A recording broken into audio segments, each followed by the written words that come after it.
Hi there, this is Lynn Mattice with Profit First Works, and I have Greg Martin here today from BB&T in Texas.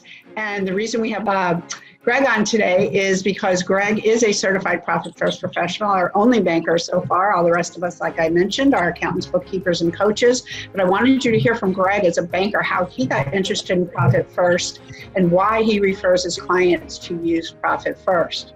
Welcome, Greg. Thank you, Lynn. I'm honored to be here, and I'm really excited to be able to hopefully pour into some brother and sister bankers, because the Profit First system is so amazing. I mean, when I read the book, I was absolutely floored as to why not every single entrepreneur isn't on this system. Well, that was going to be my first question, is what interests you in Profit First as a banker? I really focus on my clients, and I know that a lot of the bankers that I know and I work with, we all want to be relationship driven. But at the end of the day, relationship is important, but what is the value that bankers bring to their entrepreneurs? Having an account where you can put money in and take money out, having access to a loan that you can help clients with, I mean, those are important, but those are table stakes. That's what being a bank is. And in today's environment, fintech companies are taking those table stakes away from us. And so you have to bring value above and beyond just providing bank services. And to me, after I read Profit First, being able to go to a client and say, okay, how can I help you be so profitable that, quite frankly, you don't have to come to me for an increase of your line of credit, or you don't have to come to me to borrow money. You can take that, instead of paying the interest, you can put that right back in your back pocket, because you are a profitable bank, a profitable enterprise. So you've been involved with Profit First for almost a year now? Almost a year, that's correct. Almost a year. What's it done to change your relationship with your business clients now that you're known as the entrepreneur's banker? Yeah, it really has, in my opinion, started to elevate the relationship, and that is a point of differentiation. And so as a banker, it really has allowed me to be a subject matter expert in a field that none of my quote unquote competition is in. But at the end of the day, it should be all about the entrepreneurs we serve, because through that, we are going to push those entrepreneurs towards success. And through that, we're going to be able to do our jobs better. We're going to be able to have less risky loan relationships from the bank, which means that we can help our clients by giving them better terms, lower rates, and at the end of the day, helping them achieve success how they define it. Bankers need to understand the system because they need to understand the system because it's for the benefit of their clients. And quite frankly, they need to know their own bank system well enough so that they can put them into the right accounts to eliminate or reduce fees, right, to be able to have the types of accounts that provide the protection against an entrepreneur maybe just raiding their profit account, or raiding, heaven forbid, they raid their tax account. But heck, when you've got to make a sales tax payment and you only have $2,000 in your tax account and you've got $8,000 in your profit account, well then the temptation they're going to be to raid that profit account. But having a banker that understands it and has a relationship not only with the entrepreneur but with the entrepreneur's certified Profit First professional, that's when the magic really starts to happen. So how have your customers that you've introduced Profit First to, how have the reactions been? I have rolled on probably about 8 clients. Some of them were familiar with Profit First. Some of them learned through Profit First through me.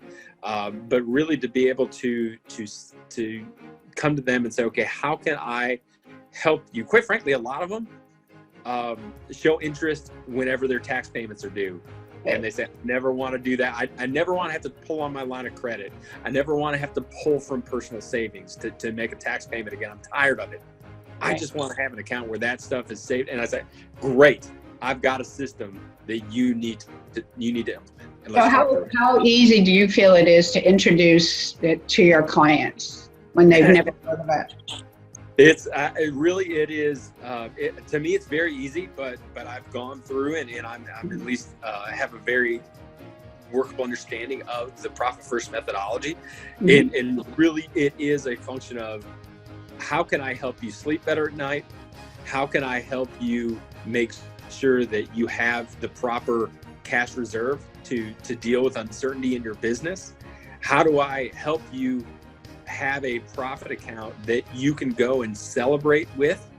And how can I help you meet your strategic objectives in a manner that is lowering your risk? And clients have been extremely appreciative. It is a little bit of a mindset shift, but like I said, having a relationship with a certified profit first professional. I mean, you and I have a mutual client that you're the profit first professional and I'm her profit first banker. And for us to be able to talk with her and all be on the same page is magic. Right. So would you recommend to other bankers who are not certified profit first professionals to refer their clients to other professionals? Without a doubt, 100%. Yeah, like you said it yourself. You don't have to become a certified profit first professional. To me, I chose to define and differentiate myself that way. But you don't have to.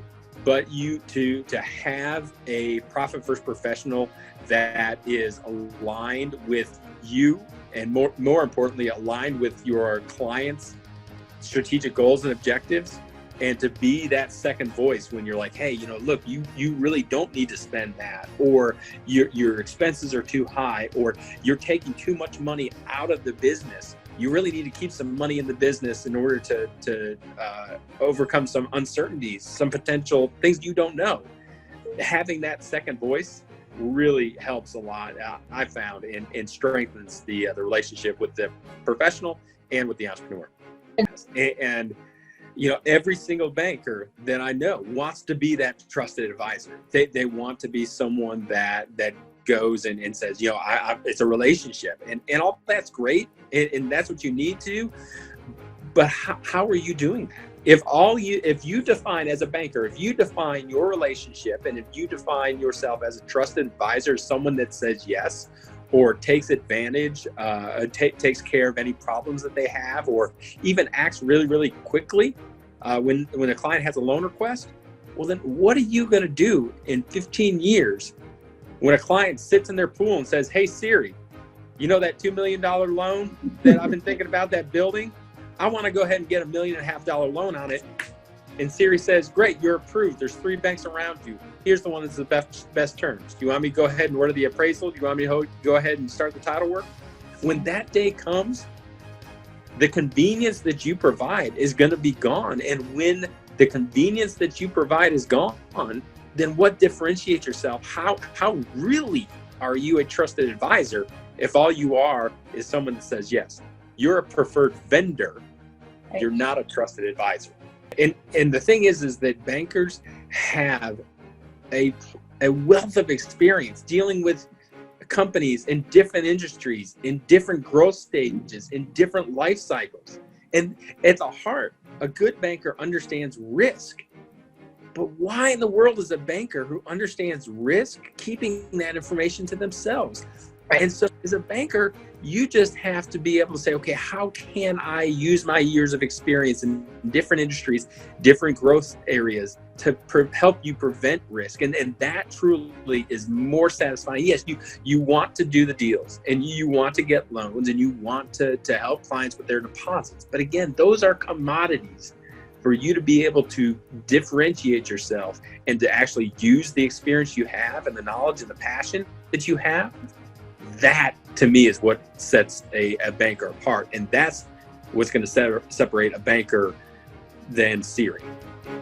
Awesome.